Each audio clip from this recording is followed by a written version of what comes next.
All right, I mentioned this morning, but I don't think everybody who's here now was here this morning. So if you are planning on signing up for classes for fall and you have not done so, please try to do so soon because the school is trying to get an estimate of how close they're going to be in enrollments to what they figure they're going to be in enrollments.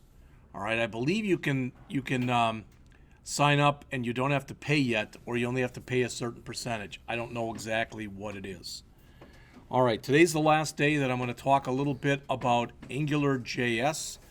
And as I have been doing, there is a folder out there with today's date on it.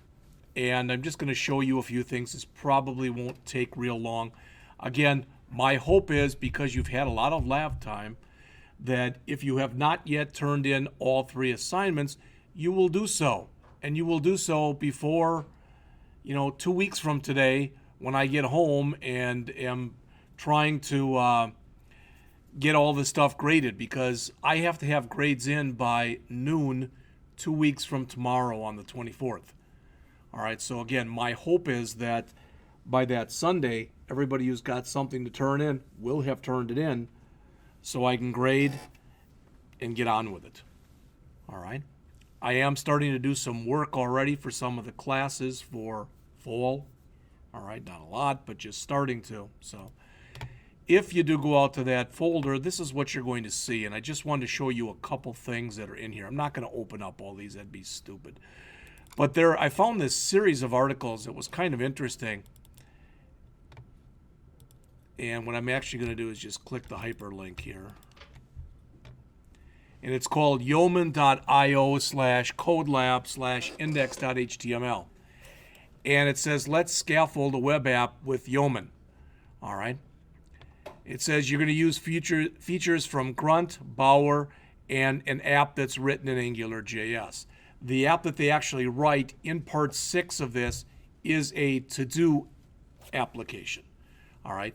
John will tell you, because he's the lab assistant in a bunch of the other classes, that what we have done this semester in both the Android class and in the iOS class is we've written a to-do application in both. And I grabbed one that literally is online and made some modifications to it and kind of put it in there in 3 ways so you can see how it's done. The nice thing about writing something like a to-do app is it's something that you can start with, and you can start with on a very small basis and build up. All right. So here's the to-do. In its simplest form, I could put everything into one file. Again, you've seen this kind of stuff before, but there's a few things I want to mention in here, okay? All right. Notice that when you click the submit button, basically it's going to call a routine called to-do add. Well, what's that going to do? Well, that routine is in here. Basically, in a nutshell, what it's going to do is it's going to present a list of what's currently in the to-do list. All right? And it'll present for you a text box. All right? You can put things in that text box, click the button to add, and it will add them to the to-do list. But in its current format, for lack of better words, it's flawed. Why? Well, first of all, I don't have to put anything in there, and I can just keep adding blank things. You shouldn't be able to do that. All right? Second, if I highlight everything and I remove it all, you see it's gone. But now I can keep clicking remove marked, and I should at least get a message that says something along the lines of the list is empty. All right? So I made some modifications to it as we went on. But the point is, in this particular example, everything's in one file. So there's no CSS, and the JavaScript is put right in with the HTML. You've heard this before, but that's a bad way of doing things. You really shouldn't write code that way. All right. What I'm starting to do in the Bootstrap class, and I don't know if I want to do it like this or not, but I first started to write a website, a Bootstrap website that was going to be something brand new. And I thought, maybe I ought to just take the one that we did this semester, the BTC Uber one, and rewrite that one using Bootstrap. And I thought, well, maybe I should have you do that. And then I didn't know what the hell to do. So I just stopped because my head started hurting. All right. So again, with this first example, you already know what you're modeling, okay? And just a couple things that are in here. You should all be able to look at this. And other than the NG model at least the other stuff that's in there shouldn't be new to you. All right? There really shouldn't be anything that's new in there. And what's this doing? Well, remember with that NG repeat, for lack of better words, what this is doing is it's going to fill up the to-do list for you. So as long as there's things there to go and put in, it'll put it in. All right?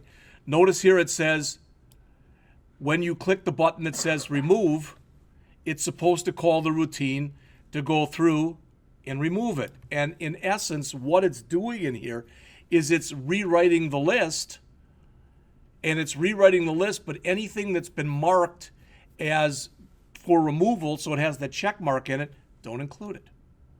So it's done very simply. I mean, it's a real simple little app. What's nice about doing something like this is you can do this, okay? No problem. You can run it, etc. But the problem is, so let's say I come in here and I run this. And I add, let's just say I'm going to add 3 tasks. Pick up kids. All right. Go to store. All right. Fix dinner. And I don't need to clean the house, so you can see what's in there. There's no big thing.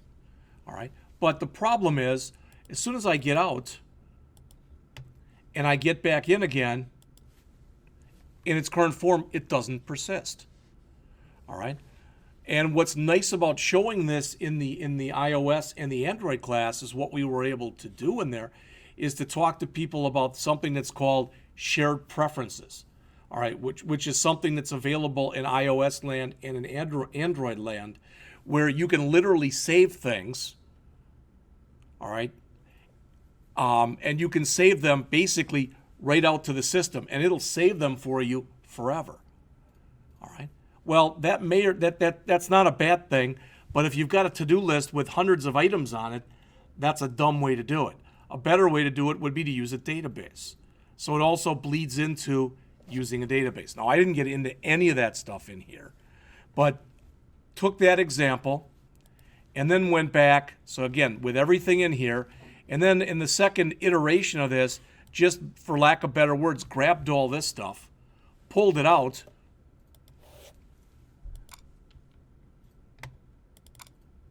and put it in its own JS file. So you see, this is written now much better. It's much smaller, and virtually other than the fact that we've got our directives in here to Angular, there's no actual Angular code in here. Instead, all of the Angular code has been put into script.js. So it's the same stuff, runs the same way, looks the same way, and not only that, it has the same problems that the original one had. So in other words, I can come in here and add empty things, which I shouldn't be able to do. And even after everything is empty, I can keep clicking the remove mark button. All right. So went back and wrote, whoops, I want to stay on that page. So what I did after that was I went back and wrote one more iteration and tried to put a little bit of smarts into it. All right. And when you look here, I added some CSS. Granted, it's pretty ugly. All right. But one of the things I put in was some HTML5 logic. What do I mean? All right. So now you've got to put something in there. All right. And I'm not checking for what kind of data it is. I just put garbage in there and it'll add it. That's not a problem. But you'll notice if I highlight both of these, it says list is empty. It will remove them, but it's because of the way I've got the code put in there. But now anytime I try to click this, all right, and I thought about it later, a better way to have done this would be rather than putting that alert in there, would have just taken that button right there and disable this. So there's a lot of different ways that it can be written. But just to show you, in this last example, there is a little bit of smarts in here. There's really no CSS. All I did was I put in a color for the background and a color for the text. All right. the index file looks almost identical, if not identical, to the previous one. Where it's changed here is I try to put a little bit of logic into the script. All right. So notice if the to-do list is empty, put down there's nothing, nothing to remove. And you might say, well, couldn't you fix that? Couldn't you have taken that and moved it up to the top? It didn't work on the top either. All right. I'm sure there's a place that I could have put it in that I could have gotten it to work, but to be honest with you, I guess I just didn't have the tenacity to finish it. So let's take a look at what's in here. All right. We're creating a module. The module is referred to as my app. So that's actually how it's going to be referred to in this file. All right. Somewhere in here that it's referring to my app. All right. There it is. All right. And it says that we're using a controller that's called to-do controller. So again, we're pushing off the work rather than doing it inside of the index.html file. We've got it in its own file. All right, that shouldn't be anything new. And virtually, the app controller is everything other than line 1. Again, this is not a big program. It's only about 25 lines or so. All right. And when you take a look at what's in here, hopefully you remember this from the first day we looked a little bit at Angular. And we talked about that $scope variable. And we said that's kind of the glue, all right, between whatever it is you're working on. Well, what we're doing here in this line of code, and I guess I probably should have put it in as a comment, but what we're saying is, right here is initialize the to-do list. All right, you can see it's initializing it with clean house and set the done to false. So in other words, if I change this from false to true, and I run this again, oops, sorry. See the difference? All right, that should be pretty obvious. It's checked now. Okay?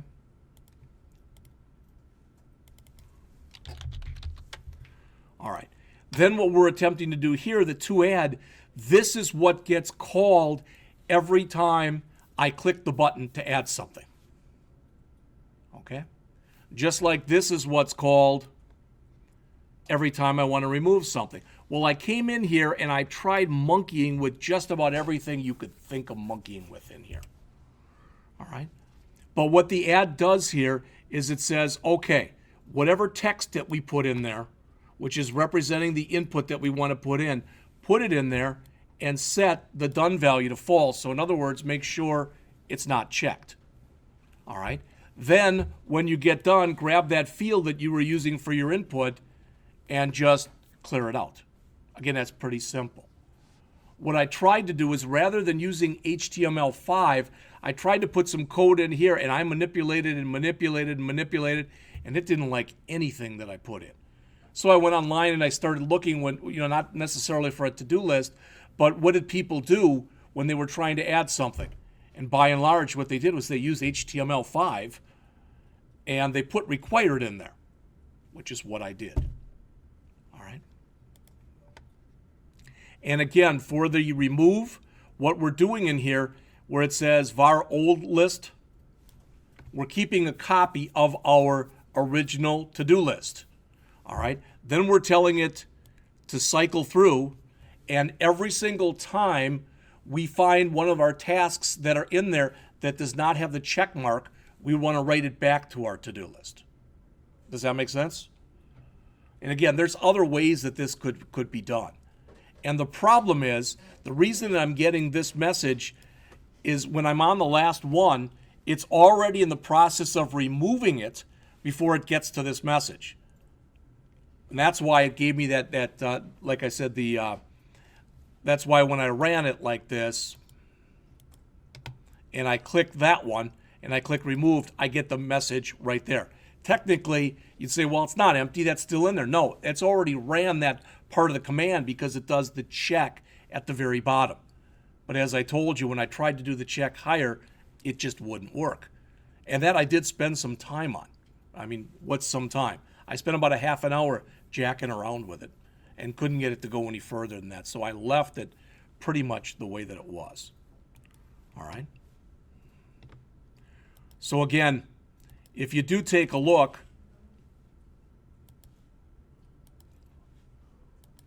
what's in here, just so you're aware of it, are those files, all those files, that Yeoman thing, and there's a bunch of other things that are in here. I found a series of articles, beginning articles on Angular. All right. That JS for absolute beginners, I've already shown you that article, but first baby steps with Angular, why Angular is not only for SPAs or single page apps, learning Angular, what is the scope of your directive, more about directive scope variables, and a little bit about controllers, and then finally providers, services, and factories. I wish I had more time to go over this stuff so I could have given you some more time to go over the stuff. Again, my initial intention was to go over chapters 20 through 29 in our book. I've read them several times. Every time I go over those chapters, I get more confused than I was the time before. All right? Which is why I just decided to leave it and do it the way that I was going to do it. So again, on Wednesday of this week, because like I said, I knew that wouldn't take long, but on Wednesday of this week, we are gonna write some C code. They're gonna be real simple programs, just so you can see, no pun intended, how they're used. All right? And then a week from today, it's just a lab day. It's the last week of class. All right, so you've got lab in here. So again, my hope is when you leave here on Thursday or Friday of next week, that everyone in here has got those 3 assignments done, and you've got your Java done, if you're in that class. All right, I realize not all of you are in the Java class. All right, and then again, so Wednesday we will go over some C stuff, and a week from Wednesday, we're going to go over the Bootstrap stuff. All right, you're going to get a lot of Bootstrap just thrown at you, and I'll show you an example of an entire Bootstrap site. All right, it's not like we'll be done with it. You go, oh, I don't even have to take the class. I get it all. No, but it'll just start showing you some of the stuff that you can do with it. All right, questions, sir? Is there still going to be that presentation of second-year students next week? Yeah, the question was asked, what about next week? On Thursday, May 19th, between 10 a.m. and noon in here, yes, the second-year students will be presenting. There will probably be 10 presenters. We actually have 12 in the class. One of the presenters just had her baby a couple weeks ago, and as you might guess, has fallen a little bit behind. And one of the other people scheduled to present, I've not seen him for 2 months. So if you told me he's not going to come, I wouldn't be real surprised. All right? There will be several people that are in here that I'm sure are going to have pretty stellar presentations. I have no idea what they're presenting. I've asked them to come in here on Tuesday of next week at 10 and set everything up on the machines and practice, etc. All right? And I guess the last thing I will show you regarding that, and some of you have already taken advantage of this, and if you want to, you can always go back and talk to John, right?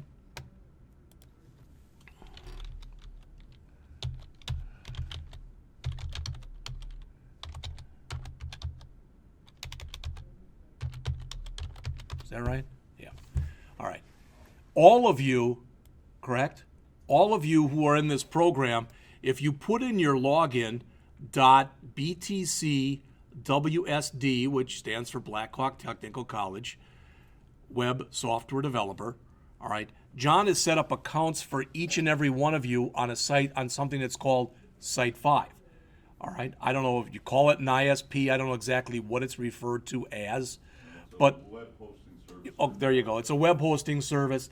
What's really nice about it too is it provides, among other things, a cPanel. So there's a control panel on it that's got a lot of different stuff. And the idea is next semester, at a minimum, for the Bootstrap class, you will be required to take every assignment that you do and FTP it, File Transfer Protocol it, up to Site 5. all right, and put your stuff out there. That's how you'll turn it in, okay? And either I'll do it, or probably if we want it done and have it shown to you in a really good way, maybe John will do it, because he loves being on these tapes. All right, you can do that in fall to just show you how it is done. All right, but that's one example. So that's Luke's, and there are other people who have their stuff out here just to show you what we did last year. I think it's BTC. What we did last year was we had the students go out, and this is done here. This is done in Bootstrap. All right, the stuff that's in here. All right, and it may not look like much, but the students, let's see, I think Eric's is here.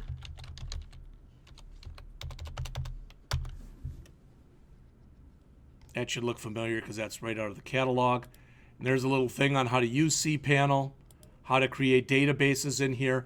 This actually has, it has MySQL in it, as you can see.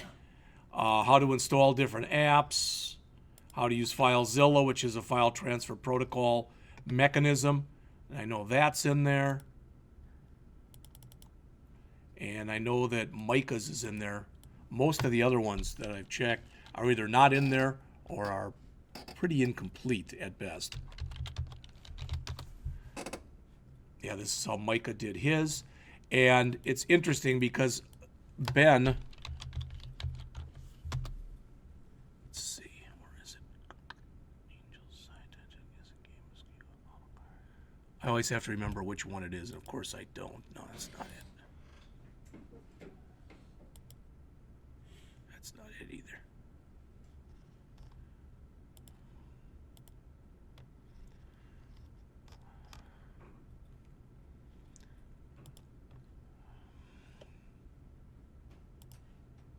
No.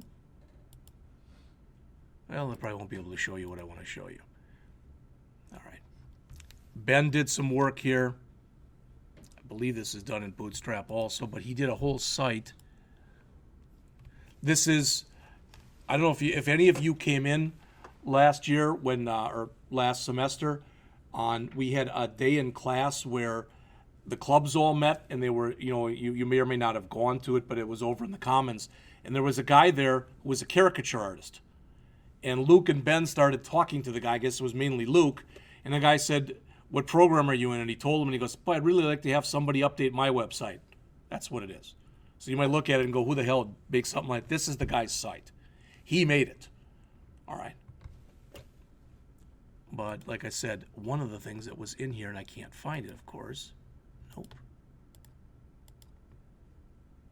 Nope. So I don't know where it is. But I was going to show you this site that he did. Well, this is something else too. All right. That's the kind of stuff that you're going to be able to create next semester. All right. Really without a whole heck of a lot of code, to be honest with you. Okay? All right. Unless there's any questions, that's all that I had.